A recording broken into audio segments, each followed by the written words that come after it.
ikatlong bahagi ng pananalita ay ang pandiwa. Ang pandiwa ay bahagi ng pananalita na nagsasaad ng kilos o galaw, pangyayari o katayuan ng isang tao, hayop o bagay. Halimbawa, mahusay umawit si Kuya Ramil. Ang salitang umawit ang ating pandiwa sapagkat ito ay nagsasaad ng kilos na ginawa ng ating pangalan na si Kuya Ramil. Dalawang halimbawa, tumatawa mag-isa si Early sa sulok. Ang salitang tumatawa naman ang ating pandiwa sa pangalawa nating pangungusap. Mayroon din naman tayong mga uri ng pandiwa. Una na dyan ay ang palipat. Ang palipat ay uri ng pandiwa na nangangailangan ng tuwirang layon na tatanggap sa kilos. Na natin ang halimbawa. Naglinis ng hardin si Nena. Ang ating pandiwa sa pangungusap ay ang salitang naglinis. Bakit natin nasabi na ang naglinis ay pandiwang palipat? Kat mayroon itong tuwirang layon which is yung salitang hardin na tumanggap ng kilos na naglinis. Kaya naman ang salitang naglinis ay maikokonsidera na halimbawa ng palipat. Na halimbawa, si Mang Berto ay lumilok ng palayok. Ang ating tuwirang layon sa pangungusap ay ang salitang palayok. Kaya naman ang salitang lumilok ay halimbawa ng pandiwang palipat. Sumunod na uri ng pandiwa ay ang katawanin. Ito nangangailangan ng tuwirang layon na tatanggap ng kilos dahil buo na ang diwang ipinahahayag at nakatatayo na ito ng mag-isa. Kanina ang palipat ay nangangailangan ng tuwirang layon, ang katawanin ay hindi na nangangailangan ng tuwirang layon na tatanggap ng kilos. Halimbawa, nabuhay si Mary. Ang salitang nabuhay ay halimbawa ng pandiwa. Naituturing din itong halimbawa ng katawanin sapagkat hindi na ito nangailangan ng tuwirang layon na tatanggap ng kilos. Okay? So next nating example ay sina LP at Jen ay ikinasal. Ang salitang ikinasal ang ating katawanin at wala na tayong nakikitang tuwirang layon sa ating pangungusap. So yun lamang ang dalawang uri ng pandiwa. Meron din tayong mga aspekto ng pandiwa. Una na dyan ay ang naganap o perpektibo. Ito ay nagsasabi na natapos na ang sinimulang kilos. Ibig sabihin tapos na. Halimbawa, nagpaalam si Itay bago siya umalis. Ang salitang nagpaalam ang ating pandiwa at ito ay nasa form ng naganap na o perpektibo sapagkat ito ay kilos na natapos na o nasimulan na. Pangalawang halimbawa, kahapon kinasal sina Aljon at Ana. Sa ating pangalawang halimbawa, mayroong salitang nagpapahayag na ang ating pandiwa o ang kilos ay natapos na o nasimulan na at ito ay ang salitang kahapon. Kaya naman, automatic na ang ating pandiwa dito ay naganap na o perpektibo. At pangatlong halimbawa, nagtanong ang guro kung sinong may lapis. Salitang nagtanong ang ating pandiwa o perpektibo. Pangalawang aspekto naman ay ang pangkasalukuyan o imperpektibo. Base sa salita o base sa aspekto pangkasalukuyan. Ibig sabihin, ito ay nagsasaad ng kilos na laging ginagawa o kasalukuyang nagaganap. Halimbawa, naglalaba si Inday. Ang ating pandiwa sa pangungusap ay ang salitang naglalaba at ito ay nasa anyo ng imperpektibo. At nagsasaad ito ng kilos na kasalukuyang nagaganap. Pangalawang pangungusap o pangalawang halimbawa, kasalukuyan na akong nakikinig sa radyo. Ang ating pandiwa ay ang salitang nakikinig. At mayroon tayong salita sa pangungusap na ito na naghahayag na ang ating pandiwa ay kasalukuyang nagaganap. At ito ay ang salitang kasalukuyan. Pangatlong halimbawa, araw-araw ay pumupunta ako sa bukid at nagbubungkal ng lupa. Ang ating pandiwa sa pangungusap ay ang salitang pumupunta. At paano natin nasabi na ito ay nasaan yung imperpektibo? Sapagkat meron ding salita na nagpapahayag na ang ating pandiwa ay nagsasaad ng kilos na laging ginagawa. At ito ay ang salitang araw-araw. Okay? Next, ang pangatlong aspekto ng pandiwa ay ang kontemplatibo. Ano ang kontemplatibo? Ito ay nagpapahayag na ang kilos ay hindi pa nagaganap. Okay?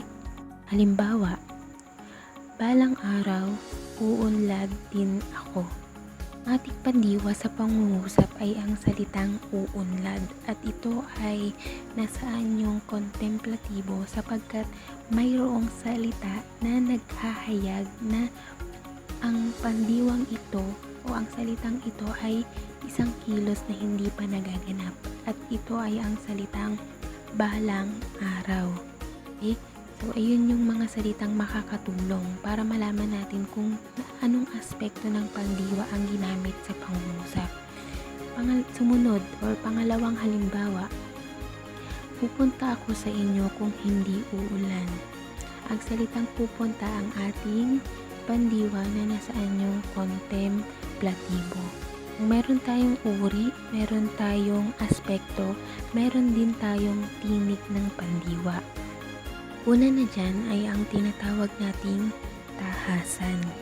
Ang tahasan ay kung ang simuno ay siyang tagaganap ng pandiwa. So matatawag daw natin na tahasan ang pandiwa kung ang simuno ang tagaganap ng ating pandiwa.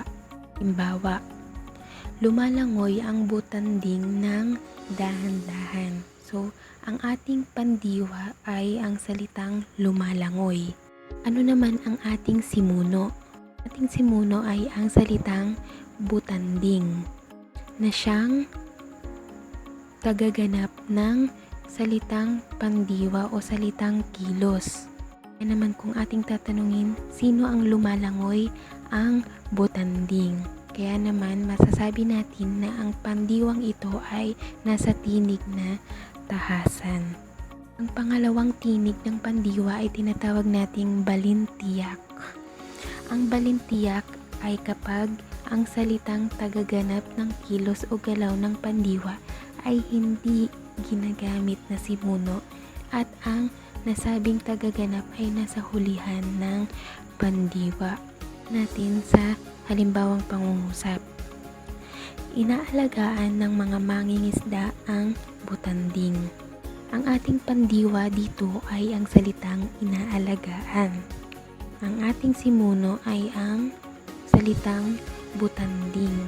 Ngunit kung ating tatanungin, sino ang inaalagaan? Sino ang nag-aalaga? Okay, so sino ang nag-aalaga? At ito ay ang mga mangingisda. So, masasabi natin na hindi ang simuno ang tagaganap ng pandiwa, kundi ang nasa hulihan ng pandiwa, which is ang salitang mangingisda. Okay? So, yun yung pinagkaiba ng tahasan at balintiyak. Okay? So, pang-apat na bahagi ng pananalita ay ang pangatnig. Pangatnig ay mga salita o lipon ng mga salita na ginagamit sa pag-uugnay ng mga salita sa kapwa-salita ng isang parirala sa kapwa-parirala o isang pangungusap sa kapwa-pangungusap. Mayroon tayong iba't ibang uri ng pangatnig. Una na dyan ay ang paninsay. Ang paninsay ay ginagamit sa pangungusap na ang dalawang isipan ay nagkakasalungat. Halimbawa, namatay si Mang Isko, ngunit ang kanyang prinsipyo ay mananatiling buhay. Ang dalawang isipan dito ay ang namatay si Mang Isko at ang kanyang prinsipyo ay mananatiling buhay, na kitang-kita naman natin na magkasalungat. At gumamit tayo ng pangatnig na salitang ngunit. Okay? At maituturing daw natin na ang salitang ito o ang pangatnig na ito ay nasaan yung paninsay, sapagkat pinag-uugnay nito ang dalawang isipan na magkasalungat. Pangalawang uri ng pangatnig ay ang pananhi. Ito ay ginagamit upang makatugon sa mga tanong na bakit o upang maipakilala ang mga kadahilanan ng isang pangyayari at ng isang anumang iniisip o niloloob. Halimbawa, ang kanyang prinsipyo ay mananatiling buhay sapagkat nariyan si June na magpapatuloy ng kanyang naudlot na gawain.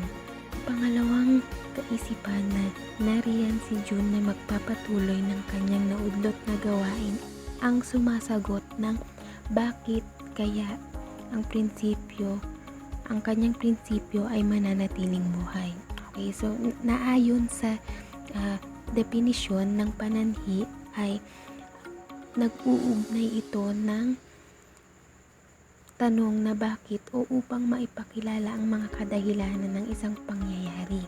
Okay, so gumamit tayo ng pananhi na sapagkat upang pag-ugnayin ang katanungan at ang kadahilanan sa tanong na iyon. Okay? Ang pangatlong uri ng pangatnig ay ang pamukod. Ang pamukod ay ginagamit upang ihiwalay, itangi o itakwil ang isa sa ilang bagay o isipan. Halimbawa, maging ang mga kasamahan niya ay nagpupuyos ang kalooban. So, ginamit daw natin ang pangatnig pamukod na maging upang ihiwalay o itanggi ang ilang bagay o isipan. Okay, so yun yung pangatnig na pamukod. Pang-apat ay ang panlinaw. Okay, so ang pangatnig panlinaw ay ginagamit upang dagdagan o susugan ang kalinawan ng mga nasabi na. Halimbawa, kasundo na ang mag-asawa kaya magsasama na silang muli. Kaisipang masasama na silang muli ay dagdag na impormasyon lamang sa naunang kaisipan na nagkasundo na ang mag-asawa at pinagdudugtong ito ng pangatnig panlinaw na kaya. So, panlimang uri ng pangatnig ay ang panubali. Nagsasaad ito ng pagkukurong di ganap at nangangailangan ng ibang diwa o pangungusap upang mabuo ang kahulugan. Halimbawa, sakaling hindi ibigay, magpapatuloy ang huwelga. Ang ating pangatnig panubali sa pangungusap na ito ay ang salitang sakali. 6 na uri ay ang pangatnig panapos. Ito ay nagsasaad ng ang pagsasalita ay wakas na o tapos na. Bawa, at sa wakas na ibigay rin ang kanilang sahod. Ating pangatnig sa pangungusap na ito ay ang pariralang at sa wakas na nasaan yung panapos. So, pang-7 uri ay ang panulad. Ang panulad ay nagpapahayag ng paghahambing ng mga gawa o pangyayari. Halimbawa, kung ano ang utang, siya ring kabayaran. Ang ating pangatnig panulad sa pangungusap na ito ay ang kung ano at siya ring. Naghahayag ng paghahambing na ang utang at ang kabayaran ay magkapareho dapat.